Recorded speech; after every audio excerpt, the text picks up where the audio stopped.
Welcome to the Howling Hour podcast. I'm your host, Chris Staten. You can find me on Twitter at pilgrim_ME, and you can find the show on Twitter and Instagram at the Howling Hour _. And starting this week, the show will now be on YouTube. Just look up the Howling Hour on YouTube, and there's a chance you probably have to dig for it, in all honesty. So, last week's episode on the Blair Witch Project is the first episode that's going to be uploaded onto the YouTube channel. I've been putting it off for a long time. I tried last year at one point to start uploading podcast episodes to YouTube, but the very first one I was going to do, like, YouTube fucked up the upload, and it was like the video's too long. It was like it was the very first episode on the podcast, which was only like 40 something minutes long, and I'm like, what the fuck? And so I just got pissed and just stopped trying. But now the show is on YouTube, starting this Friday. The last week's episode successfully uploaded. I scheduled it for this Friday, so I think I'm going to have it for, like, the YouTube channel is going to be a week behind at all times, just to ease in my own kind of, like, scheduling of uploads and recordings and all that good stuff. So that's what I did today, anyway, actually. Anyway, back with me for the second week in a row is Chris Leonetti. You know, I'm back, and I'm here to say, like, comment, subscribe, and hit that notification bell, baby. Let's go. We're on YouTube. And this week we're going to be talking about the 2013 American supernatural horror film, Evil Dead. Directed by Fede Alvarez and starring Jane Levy, Shiloh Fernandez, Lou Taylor Pucci, Jessica Lucas, and Elizabeth Blackmore. And this is a remake, obviously, remake, reboot. There are people who see it as different things. I'll talk about that later.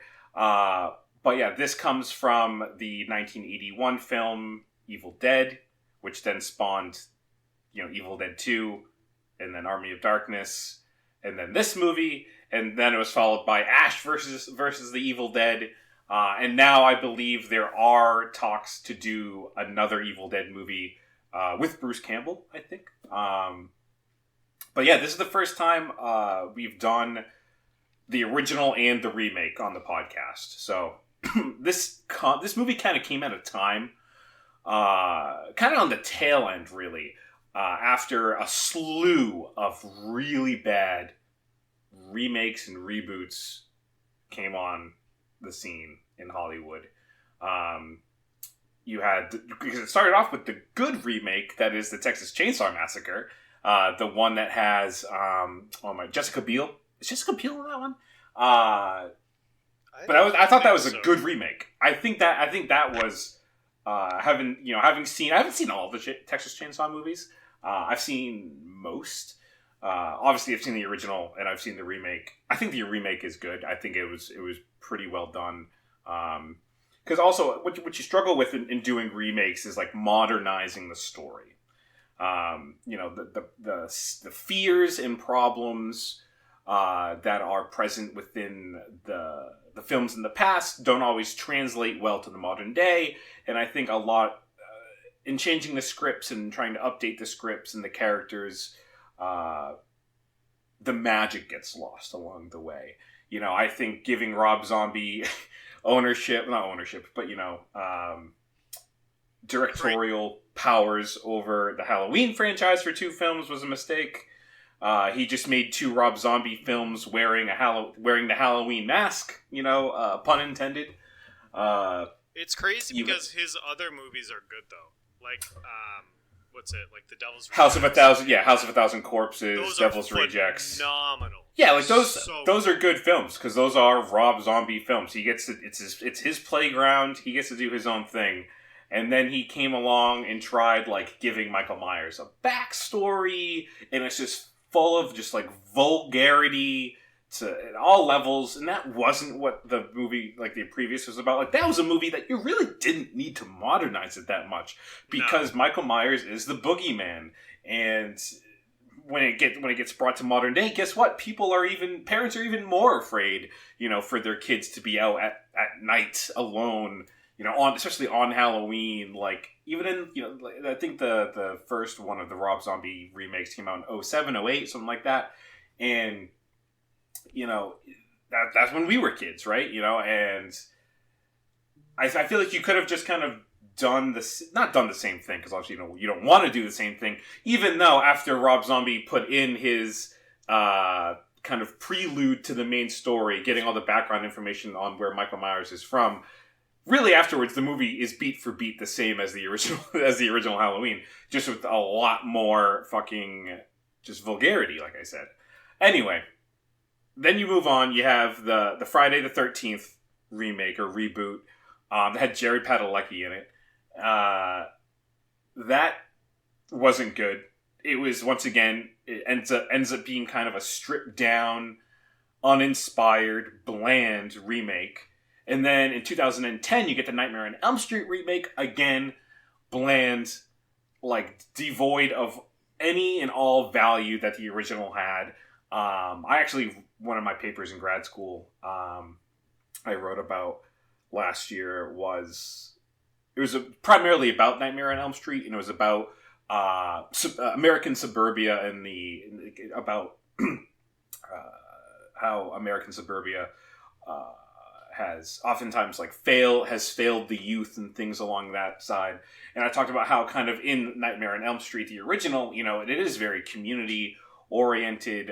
You feel like you're part of this community, even though the adults fail to understand or really listen to the kids, which ultimately leads to the death of these teenagers. In the remake, it's fucking, you don't feel that. You don't feel that sense of community. Like Glenn, fucking Johnny Depp's character in the original,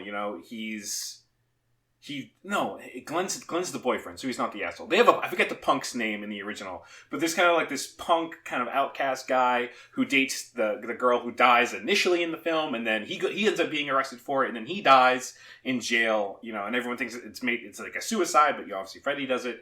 And then there's a lot of people that still go to the funeral, and all that, any kind of emotional weight or anything like that is gone from the remake.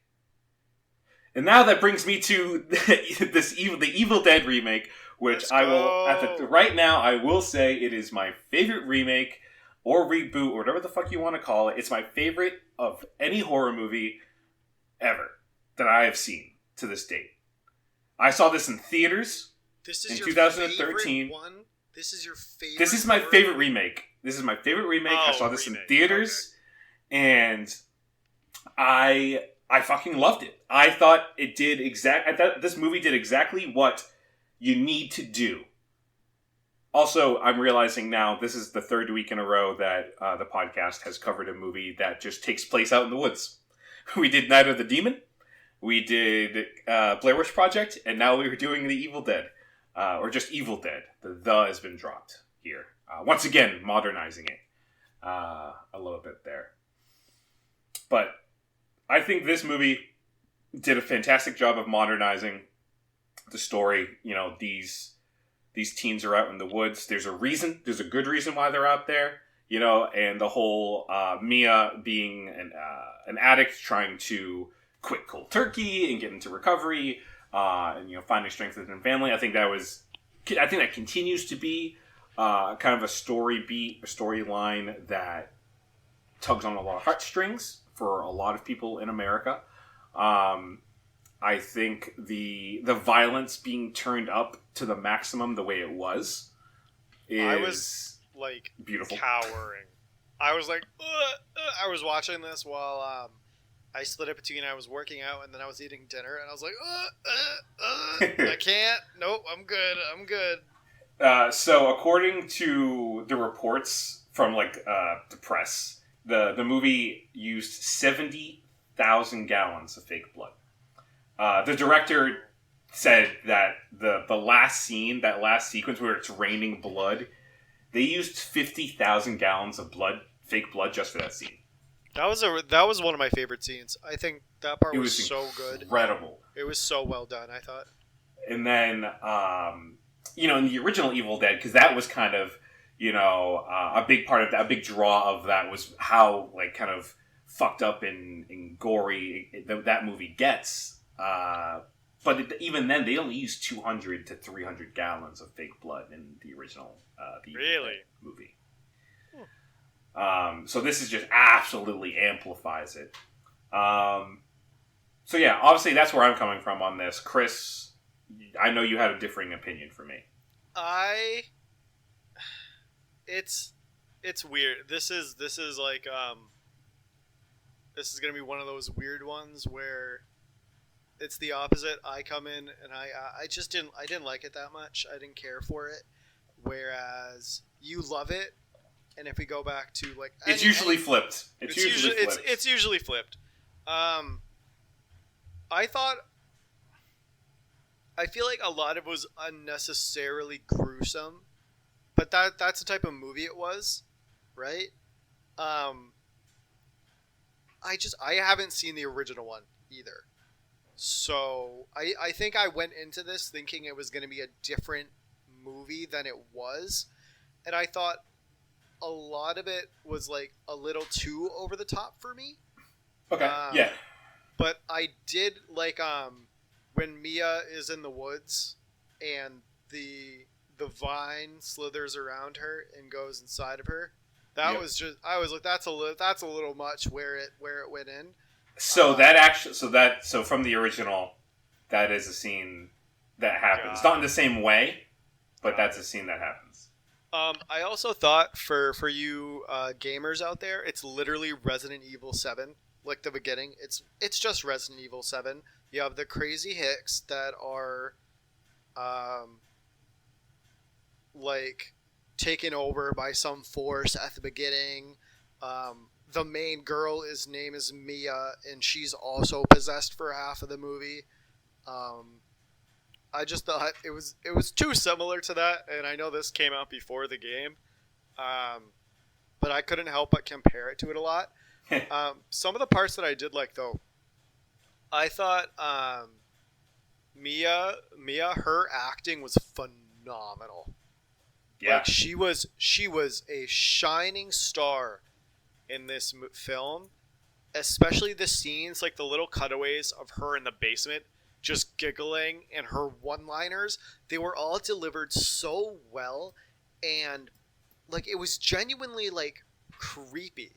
Like she did so well in her role that for me it was like, oh, I can overlook all this other stuff because she's killing it. She opened the movie having kind of like video game actor dialogue from 2003, and then she throws the pills down the well, and then it's like a completely different actor. It was phenomenal.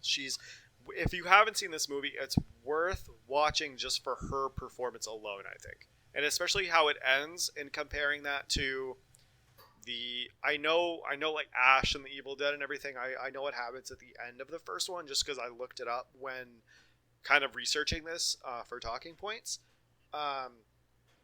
It's definitely worth it for all of that alone, I think, for sure. Yeah, and also I had pronounced her name Levy at the beginning. It's actually pronounced Levy. I didn't know that. I'm looking at her wiki page right now. She's not related to Eugene. No, I do not. I do not believe so. The eyebrows. She doesn't have his eyebrows. Yeah, exactly. That's how you can tell. So she goes on. She's in Don't Breathe, which is another Alvarez film. That one was wicked good too. I love that one. It's a great movie. A lot of the people in this, a lot of the girls in this movie, basically all the female characters, either were previously or would go on to be in some other kind of horror productions. Kind of get reps as being kind of scream queens. There it is. Also, the characters of the movie: David, Eric, Mia, Olivia, Natalie. The first letter of their name spells out demon. I'm just looking through. I'm looking through the trivia. I put down the good ones. Most of the movie was shot in order. I saw that. That was crazy to me. And it makes sense because if you're just on one location, like this movie, Cabin in the Woods. Didn't it take like a month or something to film? It took a few months to film, actually, because I thought it was. They did a lot of. They filmed primarily in New Zealand, which is wild to me, and then they did some filming in the States afterwards. Yeah, I thought it was like 1 or 3 months. One of them. Yeah, I think it was like 1 month. I think it might have been like one straight month or some shit on New Zealand, and then the rest was all done afterwards in the U.S. But yeah, they did. By shooting the movie in order, they were able to just kind of like just keep using all the blood they wanted, and then just leave it there because that's what they needed for the rest of the movie anyway.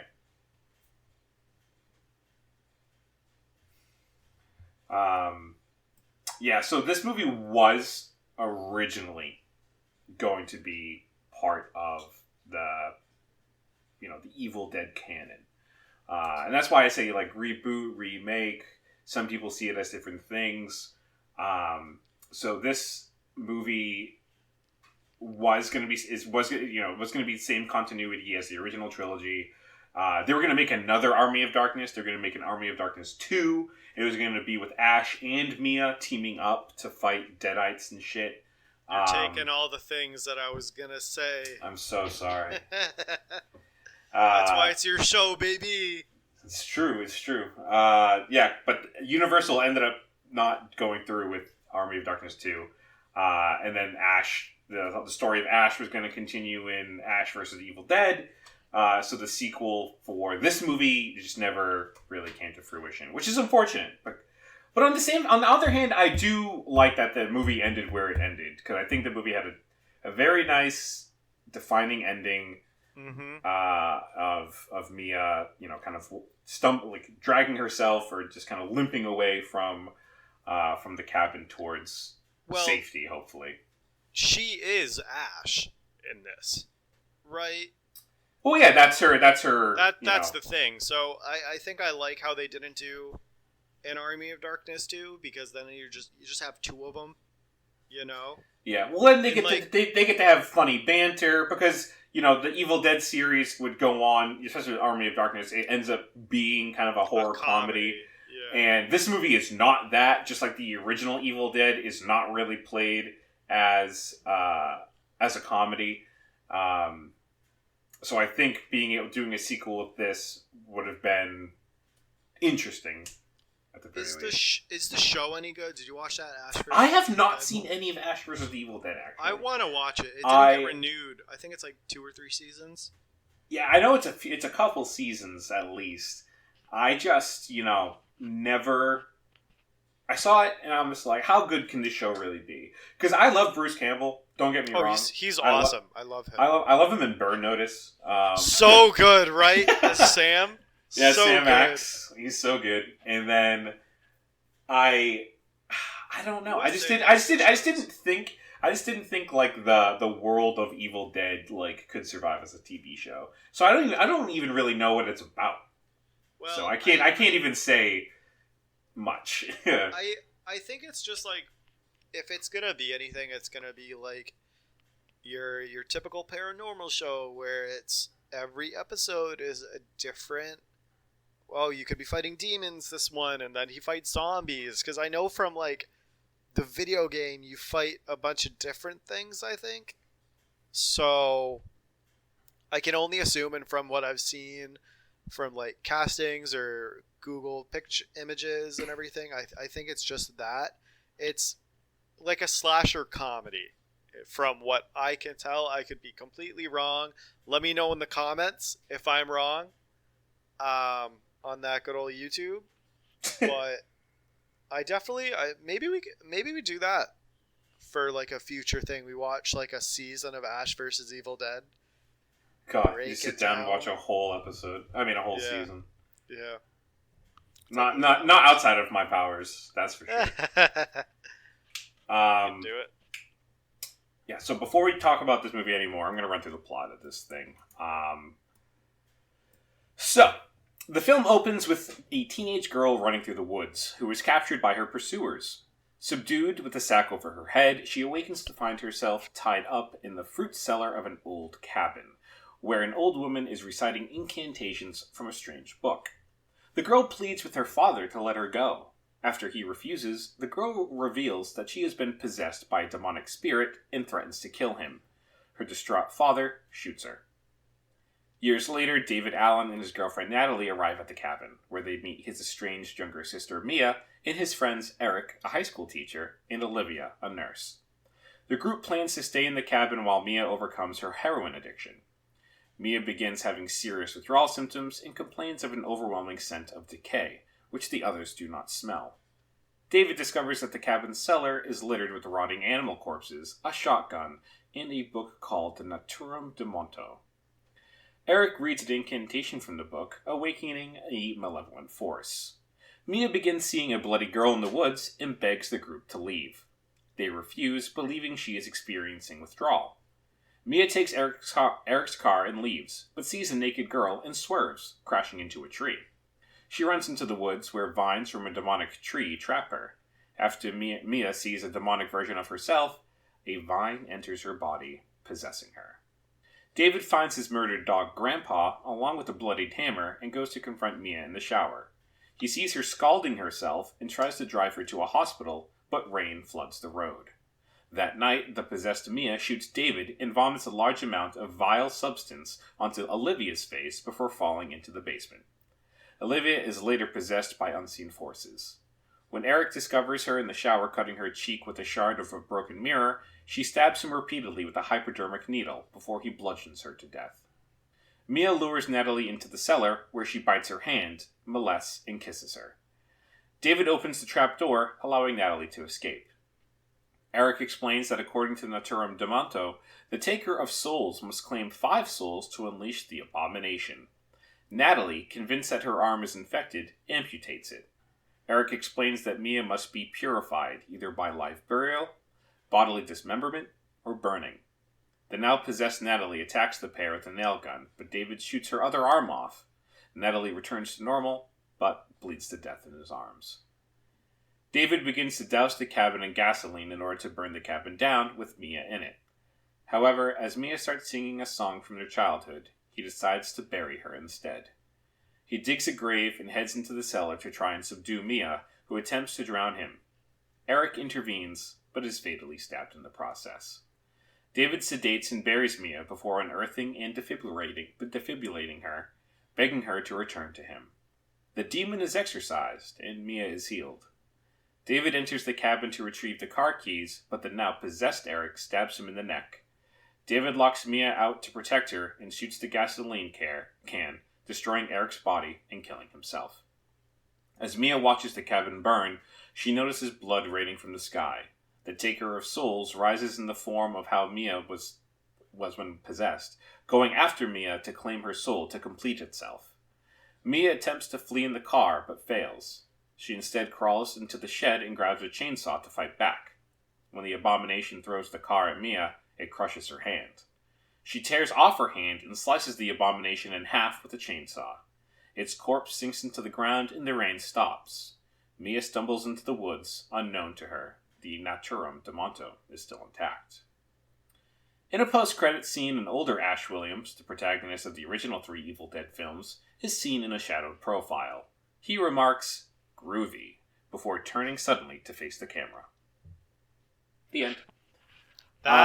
The post-credit scene is ass. It's so funny. It's like so out of place.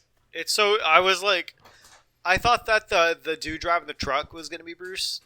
Was gonna be like Ash, and I was like, Ash. And nope, it's just some fucking old guy. And then the post-credits is just groovy. Maybe I'm not cool enough to understand the reference, but I thought that was like a waste, and I think it's because Bruce Campbell, I don't think he wanted there to be a remake. Yeah, there was a lot of pushback on it from him. He was like the only one of like the original like people, like one of the guys that had control of the franchise that didn't really want there to be another movie made, or a remake to be made without, kind of he kind of wanted Ash's character to be left alone. And it really wasn't. It wasn't until like the script was drawn up, and he wasn't in it, and it really didn't have much connection to the original movies outside of obviously all the winks and nods. And then he kind of gave it his stamp of approval. And in the end, again, that's his little endorsement of the film being made. But again, kind of just out there. But then again, if you think about it, if they were hoping for there to be some kind of connection in the future between the two, the original films and this film, it makes sense that they would try to, thread that needle in any way that they could. I thought, it pissed me off that the dude with, the wire glasses, I forget his name. Eric? Yeah. Just starts reading from the book. Oh, yeah, he completely fucked like an idiot. Yeah. He's the one that's like, oh, it's not voodoo, because voodoo deals with personal artifacts. And it's like, okay, so this guy listens to some paranormal podcasts, and then he just starts opening the book, scribbling down the words on paper, reading all the incantations, and it's like, dude, rule number 1, you don't read from the skin book. If I saw that shit, I would have, peace, I'm out. I'm good. I am out of here. Yeah, it doesn't really. So he's a teacher. So it's supposed to he's rational. He is smart, and yet he encounters something that he doesn't understand. In an attempt to understand it, he has he opens up this door to hell. Really, he causes all of their problems by opening up this book and in reading that incantation. That's probably the one part of this movie that I wasn't entirely enthused about, because you gotta, someone has to read the book, right? Someone has to read the book for all the things to take place. I don't know. I just felt and then he goes on to try and rationalize it. Not rationalize, but he explains why things are happening. He's trying to put it all together. And he does, eventually. He knows exactly what needs to get done. He's trying to undo his mistake, which I get. But, he's made into, such a bigger character in this movie than I feel like he... It's a redemption, for sure. He's almost a bigger character than David. I agree. I don't think David really contributed that much. Besides, burying her. Yeah, David's whole thing... David was, he was there for all the emotional stuff, right? For all the emotional weight of the film, because him and his sister, he moved to Chicago. He left his sister, at home with their mentally ill mother, who was in a mental hospital at the end of her days as she was dying, and she was in the cabin. She lived in that cabin, though, yeah. Yeah, the whole family. Would visit that cabin. Is it are we to assume she was possessed, or was she actually mentally ill? She was actually mentally ill. Got it. That's why that's why David and the friends in the cabin, they think Mia is freaking out first because of withdrawal, and then David is thinking about his mother, and he's like, I was afraid that that would end up happening to one of us, kind of deal. So it's it's plausible deniability of all the demonic shit that's been going on, all the crazy fucked up things. Yeah, for sure. And so for David, his whole thing, he has his redemption, right? Because he's basically run out on Mia and left her to suffer with his mother, and then as she slips into heroin addiction, it's not until his friends, they are his friends. They were friends before he moved away. But apparently he hasn't really kept in touch with any of them. He's kind of just cut himself loose completely there. But even they have to tell him that not only did she OD, she was dead for 5 minutes. Yeah. She had to get brought back. Her life's tough. Yeah, she's just had a bad hand of it. And so David's whole thing is he has to be there. He has to be that. Yeah, he has to be a supportive brother, and and he does. I think he really does do, from the moment he walks in to when he dies. Everything he does is in that vein, and I definitely applaud the character for doing that. But he doesn't do much else besides that. I think what makes his character, good for me is, I feel like in a lot of other movies, the character, the main guy would have come to terms with the fact that, his sister and friends are going to die, and he has to be okay with that.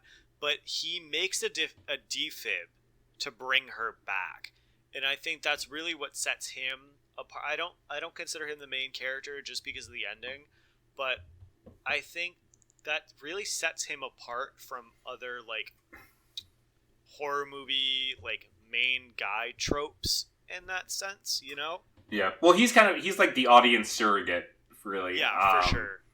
Because, like, through him, we learn the situation and the other characters, which oftentimes in movies where it's a bunch of friends kind of together, there usually isn't that guy. Usually they're all friends, or if, there's two groups of people coming together, like, they're already friends within their own groups, and then they kind of intermingle between one another. This is, like, just kind of a little bit different.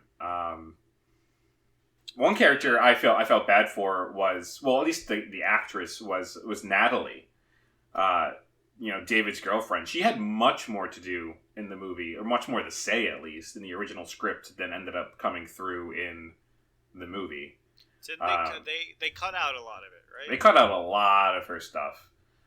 She ends up really just being reduced to literally David's girlfriend. David's girlfriend, who's just looking to be nice and supportive. And that woman, maybe in the movie, she has, like, 20 lines of dialogue tops.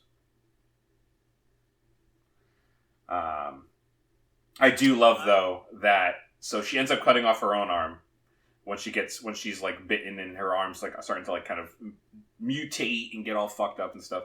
She grabs the meat cutter, the electric meat cutter that she used earlier to cut into a bloody hunk of beef there.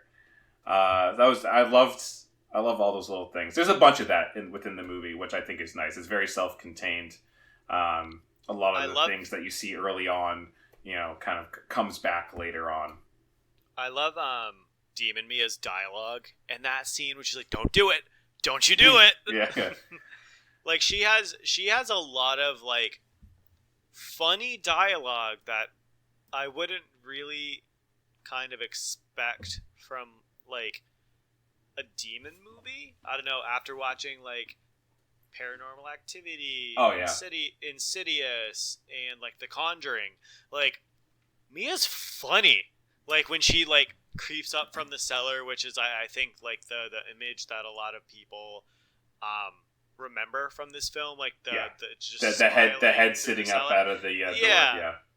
I was like, oh, she's good. I like this. This is nice. Yeah, well, I like that turn too, because oftentimes in other movies where there's someone that's demonically possessed, it's a lot of, like, torment and angst. A lot of torment, and just saying mean things. But here it's like a mix. It's that plus definitely just make sure, like, the demon is having fun. The demon is really enjoying fucking with these people, and so it's making jokes for itself, which I think is good. Since I just said something I didn't like the Sith Lord eyes. I didn't like that. I looked at that's in the original. Oh damn, okay, so that takes away, because I was just like, all I can think of is Anakin killing the younglings when he has like the Sith eyes, and I'm like, oh no, Master Skywalker, what are we going to do? That's been a thing, like, when you are possessed, when you become one of them, that's just one of those things. Although I anticipate in the original the contacts they had to put in, like, hurt to have in. So I imagine that now in more modern times, they figured out how to work around that. Is the beginning, is the first one worth the watch? Yes. Okay. I honestly, though, I would watch that one and then watch Evil Dead 2, even though both are remarkably alike. Okay. I'm not going to get into all of that today in this movie. Sure. But yeah, definitely, I recommend watching all of them. I think they're all great. I really like Army of Darkness. I think Army of Darkness is a very fun kind of camp film. So when when I was like watching it, my cat like sits in our rocking chair and like watches. She actually like watches the movies. I'm not trying to be dramatic. Like she's genuinely like looking at the TV. And I'm just like, what's going on in your head? But it gets to the cellar scene and all the dead cats are hanging down. And I was like, no, Chicks, don't look at it. Don't look at it. No. Dude, you know this movie did not give a fuck about anyone's feelings when the dog was the first thing dead. I was like, because I go on doesthedogdie.com, not a sponsor for literally every horror movie that I watch. And I was like, of fucking course. The one time I don't do this, the cute little dog's dead. Yep. Didn't he have, like, Grandpa. Wasn't his name, like, Grandpa? Yeah. Like, I'm tired of this, Grandpa. Yeah, that shit, I forgot. Because I forgot that there was even a dog in this movie. And then when I saw him on screen, I was like, why don't I remember this dog? And I'm like, oh my god, does this dog fucking die? And then, yeah. And then all that happened, and I was like, "Holy fuck!" Like I have not watched a movie, even a horror movie, just like in passing because I don't check that shit. Although I used to. I remember in college there were times I would like I would use that to check the movie like horror movies before I would watch them. But yeah, like I have not seen a dog get killed in a movie in a long time, and that shit still I'm just like, yep. Well, because usually the dog has some triumphant where it goes attacks the demon, and I don't know what I was thinking. Why was he outside in the first place? It was pouring rain. It's my first instinct if I see a pet to Google if it dies. And I was just, oh, come on, man. Yeah. Well, nothing walks out of that cabin, you know? Like, even in the end, like, David fucking blows it all up by shooting the can of gas or the thing of gasoline, which is super sick. Why did he take so long to do that? Was one of my one of my criticisms. Oh, trust me, he had so much fucking time to light that shit up because I was watching it and I'm like, you know, as soon as I saw a demon, I'm goodbye. Like I'm burning that shit to the ground because that's fire gets rid of demons. Everyone knows it. And even when his buddy walks in with a gas canister in the water and he's like, "Thanks for the water." It's like we're not going to talk about the gas canister that you just brought. We're not going to start dousing the place. Like there's a couple moments in this movie where I'm just like, what are y'all doing? Like you have that classic stuff anyway with movies like this, especially when it's younger people in an isolated location and they're in danger, and even when they understand that they're in danger, they still don't make the right decisions. Yep. And there is an element of that in this movie. It's not terrible, but there definitely are times where it's like the obvious course of action is in front of them, and then they just like take their sweet ass time in getting there. Yeah, I love. So let's talk about some of these deaths. Actually, okay. Which one did you enjoy the most? Jesus. What death did you enjoy the most? Which one do you think was the best? Maybe it's not the one you enjoyed the most, but the one that had the most like awesome death scene, or most well put together death scene. Most well put together. I think the first death was done really well because I didn't expect her to die first. Oh, the nurse? Yeah. I thought because the page that wasn't it like the page you read was the lady cutting her face off and everything? Yep. I thought that scene in the bathroom was one of the best scenes in the movie. Oh yeah. Because for me it came out of nowhere. Mm-hmm. And because I didn't expect the demon to be taking over other people. Mm-hmm. I thought it was gonna be like I think like Cabin in the Woods, right? When You've seen that? I have. Assuming. Yes, I have. You know how they don't the like Forrest Hicks, isn't that the one that the government sends after them first? I thought that's what this was going to be about. It was the zombies. Yeah. I thought the zombie... The undead hillbillies or whatever. Yeah. I thought that's what it was going to be, and then, like, all of the people from the beginning of the movie were going to come and get them, and Mia was the ringleader. I didn't expect everyone to get possessed one after the other and then try to murder everyone. And so for me, that realization in that scene in the bathroom, I thought was like a turning point for me with like, oh shit, this is what this movie's going to be about. And she did a really good job because I thought she's the most sane person out of all of them. Right. And you got to make sure that person is out of the way as soon as possible in order for more chaos to take place.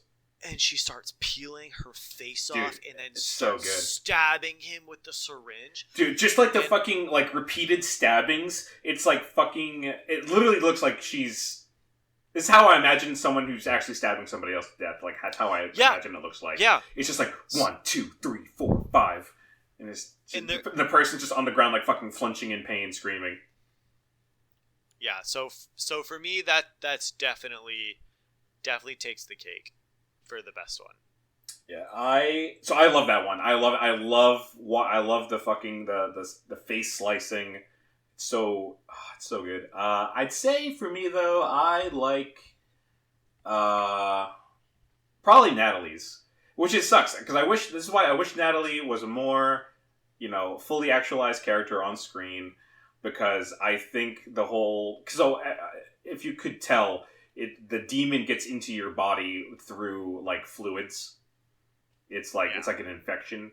Because initially Mia throws up onto Olivia, and then Mia bites Natalie on the hand, and then Eric is just fucking...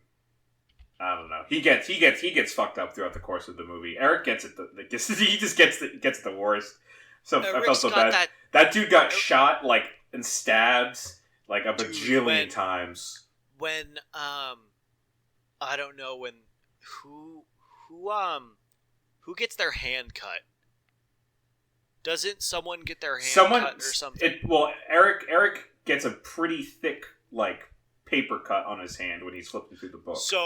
So I don't know, but they literally did my first note on my phone for this is beginning screams Resident Evil 7. I mentioned that earlier. And then he pours the bottle of medicine on his hand, and I was literally... That happens in all the Resident Evil games. You should be healed and ready to fight the demons because you doused your hand in the green liquid. Well, I think when David's patching him up at one point is trying to heal him. Yep. It's like alcohol. It's not medicine. I think it's just straight up alcohol. No, it was the Resident Evil medicine, and that's how he had the stamina to keep going and keep fighting.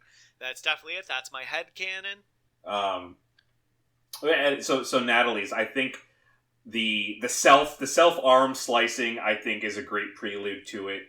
It's badass. And then she's about to fucking kill Eric, I think.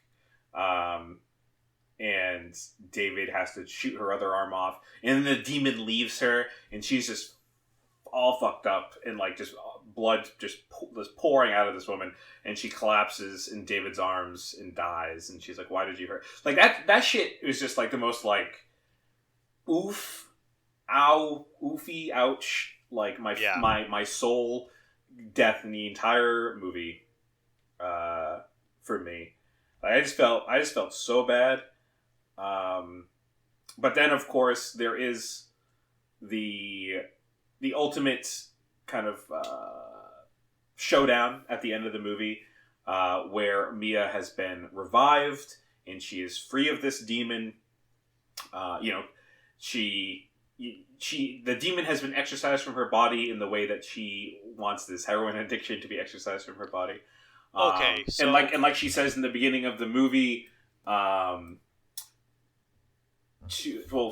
first of all, she tells David, "Promise me you'll stay with me until the end," which, yep. And then the other one was, oh my god, she had said something else about recovering, about like leaving there or whatever. Am I to believe that her coming out of the ground just rid her of all of the symptoms of going clean from your addiction? Because like she was in rough shape. Yeah, I don't know. Like, I think honestly, a lot of that might have been adrenaline in the end. That's what I thought. But I thought it was just funny that like, not funny because addiction's obviously that's not a joke, but it was like, okay, so we're just gonna skip. Yeah, it does kind of seem like she had all these problems, and then she's possessed by a demon, and then once she has been buried alive and it is dug back up out more of the heroin. earth, yeah, she will. Yeah, she is completely cured. I don't think that's what has happened, but I do think obviously this terrible experience that she has gone through. From start to finish is it is healing in a way, you know. She, you know, God knows what her life is like after, you know, the credits are over. But it is, yeah, I don't know. I just think she ends up being healed to some extent. Definitely healed to the demon stuff. It's, I think there's a lot of like, I do think there's a lot of, there's like an analogy, there's a story an analogy being made here. You know, she goes in, you know, this person who's already tried, you know, quitting their addiction beforehand. It has hit rock bottom basically, and is trying again. And you know, you have, you know, because addiction, you lose friends, you lose family. You know, it destroys really it completely destroys a person's life. It's really sad. Yeah, and I really think in a big way, this movie in this narrative, you know, how all of her friends die, and kind of even like what her friends did. You have the nurse, you have the one who is, you know, medically knowledgeable, who is trying. She's the first one to go, first one to be killed, the first one to be victim to this. And then you have the rational one who's trying to think rationally to make what is the best course of action. What should we do now? You know, and he dies, and then, you know, family, her flesh and blood, the last one to be gone from her life. And it's not until she has lost. Not only she hit rock bottom, she has hit rock bottom plus loses virtually any means of having a support system. Yeah. And it is only from there that she fights this demon, this abomination, head on and kills it, that she is able to, you know, stumble her way, hopefully, to safety. And she loses an arm in the process, right? She should have died. It comes at great, yeah, like it comes at great cost. Personally, you know, and it's, I think that's that kind of thread of a story and narrative is in this movie as well. Which is another reason why I like it so much. Obviously, though, that final showdown, best sequence in the entire movie. Once, you know, you see that one drop falling down, it's like, oh, what is that? And then it hits her hand, and you realize it's blood. And at first, it's like, is there a body hanging up there, like bleeding downwards? And then the skies just open up, and it's fucking raining blood. Fucking Slayer, raining blood. Guitar Hero 3, where are you at? Wow, I didn't expect a Guitar Hero 3 reference today. Yeah. Legends of Rock or Heroes of whatever. I think the third one was literally just Guitar Hero 3. It didn't have a subtitle to it yet. No, it did. They weren't doing that yet. But yeah, and then this fight goes on. I love that she shoots out the legs of the demon. First of all, she gets chased into the shed, and sees the machete, which is a classic weapon used in slasher films out in the woods, or just horror films set out in the woods. And then sees on the shelf above it the chainsaw. Chainsaw being iconic within the Evil Dead franchise. Ash has one basically attached to his arm. And she goes out there and is able to shoot out, or she doesn't shoot out. She literally chainsaws off the legs of the abomination, so it hits the ground.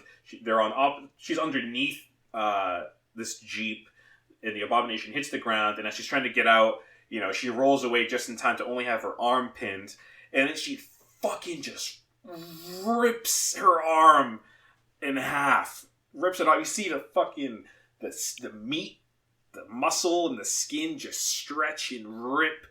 And oh my god, that literally, I don't get squeamish really watching movies. I can't really do needles. I don't know why, because even in real life, like, I'm very bad with like having blood drawn or anything like that for some reason. Although, like, in my mind, I'm just like, this is not a big deal. Why is this happening to you? But like, that made me fucking a little nauseous.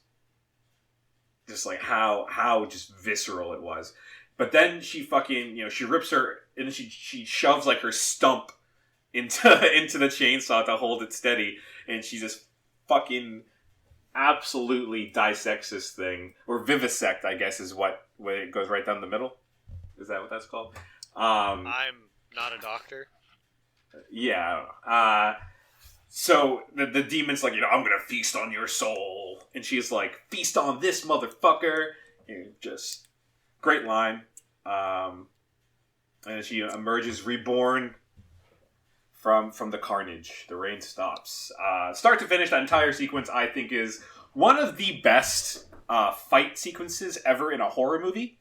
Not oftentimes do you get to see a character just straight up go toe-to-toe physically with an enemy of any kind, whether it's a slasher killer, a supernatural entity, or anything like that. You always have to like kind of outsmart or do the right ritual or something like that to stop the madness. But here, all you gotta do is just fucking kill it. Just fuck it up, tear it apart. That's all you need. So yeah, I love this so much. I forget who I saw this movie with, but I want to say it was Colby, but I feel like it wasn't Colby at the same time. I feel like if it was Colby, that's like par for the course.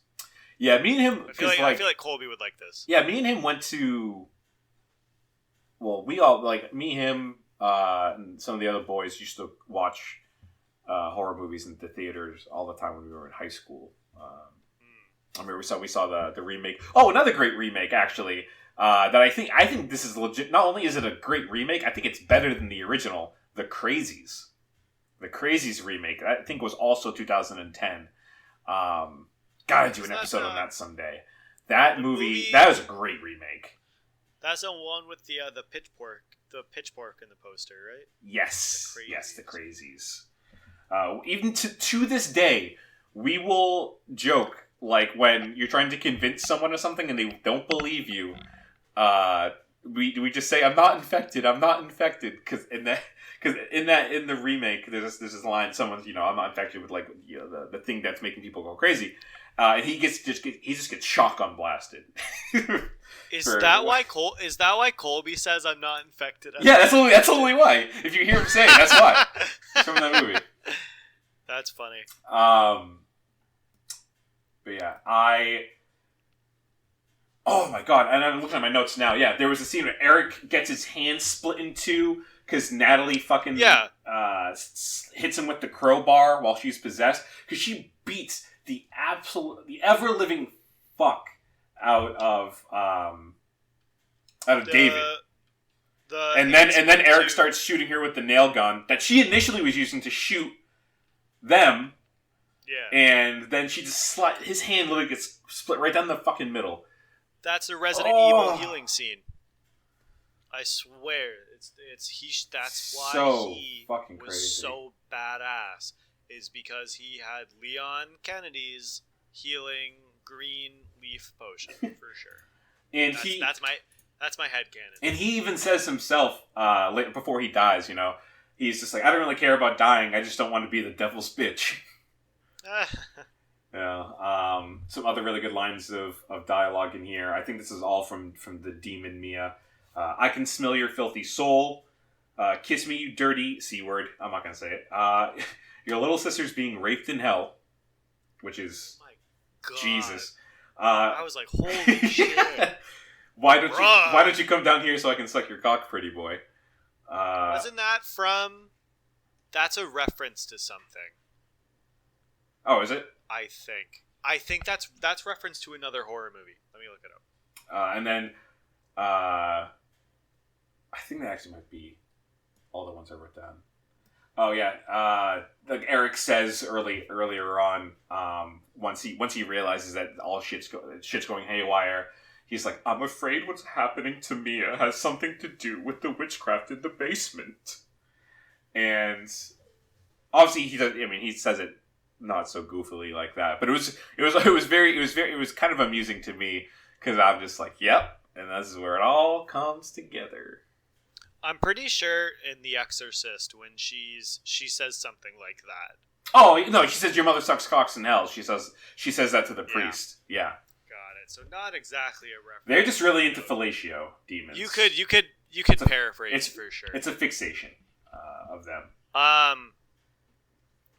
Against all odds,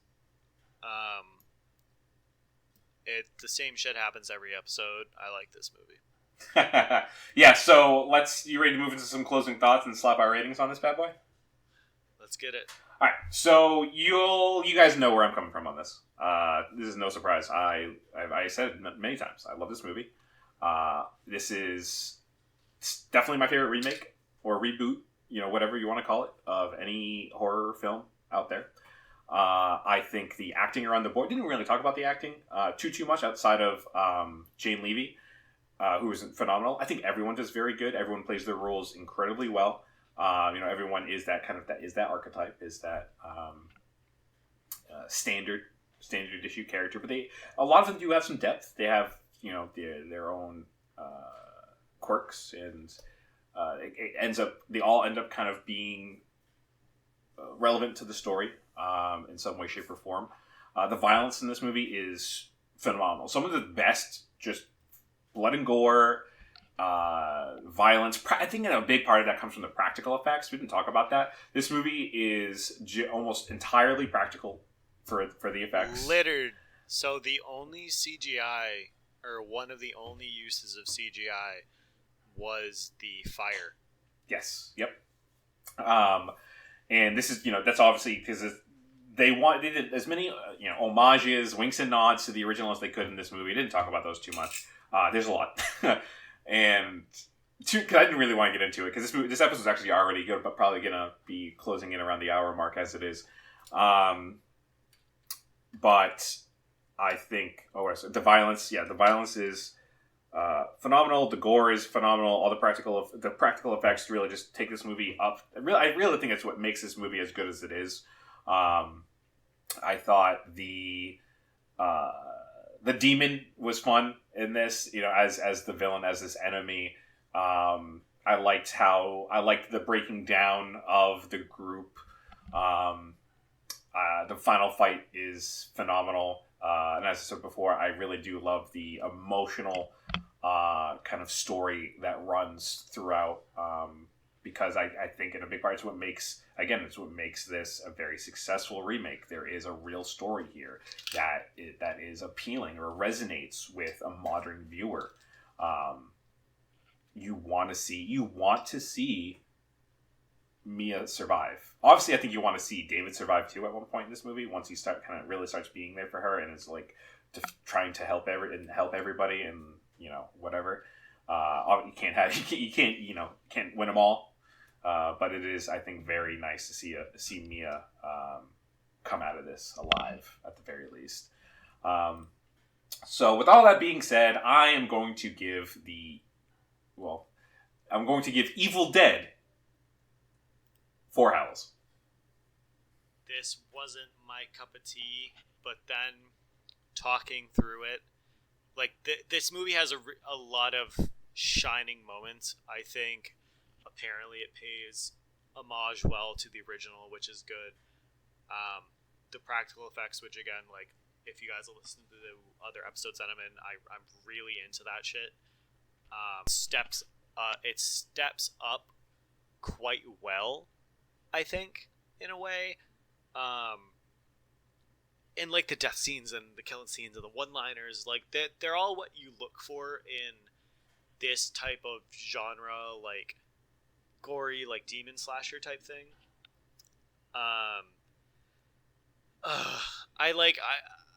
don't want to give it this score because I'm stubborn, but I have to agree. I really think this is a 4 out of 5. Like this is a must watch in terms of reboots, especially at a time where horror movies weren't that really good in like 2010, 2012, like around there. Yeah, it's a must. Just go and watch it. All right. So where did you land on this? 4 out of 5, baby. Well, we do it out of 4. Oh shit. So that would be. Oh, you gave it a 4 out of 4. Oh god. Let's do like a 3.5 out of 4. All right. Well, I'm very happy I was able to convince you. I do have this. It's so funny, like when I hang out with you guys, and we talk about, doing episodes of the show or whatever, and it's just like, yeah, you go in thinking one thing, and then after I either shit on a movie for an hour or praise it for an hour, it changes people. It changes people's minds. Yeah, I love that. I love not sticking to my original opinions. Well, that's good. I'm glad I have that power, because it does make me feel like I actually have some kind of knowledge of what I'm talking about. But yeah, thank you all for listening. I really appreciate it. Definitely check out the YouTube channel when that hits. So it'll be today. So this week's episode, we're recording right now. This is going to be dropping at 10 a.m. The first YouTube video of last week's episode is going to be up today. So go and check that out.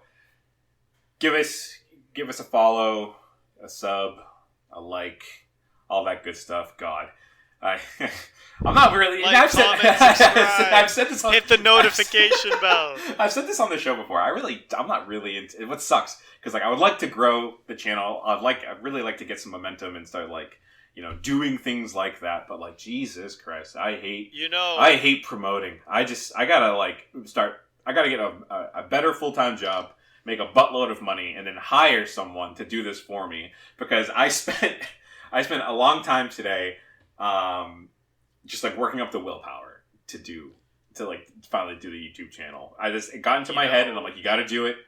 You said you wanted to grow, you got to do it now. And it just I set up the YouTube channel, and I'm just like, oh, I'm so tired. I'm so mentally drained. As a marketing major that's specialized in social media and marketing on the internet, you have a lot of friends, wink wink nudge nudge, that are specialized in this type of thing. Cough. Yeah, I'll keep that in mind. Actually, that is true. I've had a lot of friends reach out when I mention things like this. So I'll have to hop in that chain. The thing is, I gotta start working again, so that way I can compensate y'all. But all that aside, thank you once again. Thank you all for listening. Next week, are we still going to be in the woods next week? I'm trying to think what episode I'm doing. I'm recording with. No, we're not going to be in the woods.